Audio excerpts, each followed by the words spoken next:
ایک مرتبہ شیر نے زمیندار کی بیٹی کو جو باغ میں سیر کر رہی تھی کو دیکھا اور دل و جان سے اس پر فدا ہوا اور بے قرار ہو کر یہ سوچنے لگا کہ اس سے میری شادی نہ ہوئی تو میں مر جاؤں گا۔ یہ سوچ کر جلدی سے لڑکی کے باپ کے پاس گیا اور بولا، اپنی بیٹی کی شادی مجھ سے کر دیں۔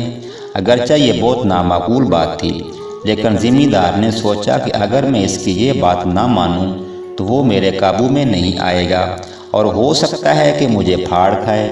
کچھ سوچ کر وہ بولا، اے شیر، میری بیٹی نہایت نازک اور پھولوں جیسی ہے، تمہارے ناخن اور دانت بہت تیز ہیں، اس حالت میں تو اس کو بہت تکلیف ہوگی اور وہ ہمیشہ تم سے ڈرتی رہے گی، اور تم مجھے اپنے ناخن اور دانت کاٹنے دو تو میں فوراً اپنی بیٹی کی شادی تم سے کر دوں گا۔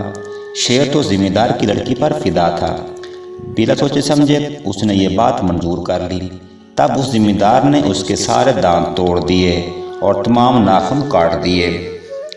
اس کے بعد ایک موٹا سا ڈنڈا ہاتھ میں لے کر اتنی زور سے اس کے سر پر مارا، اس کا بھیجا باہر نکل آیا اور وہ مر گیا۔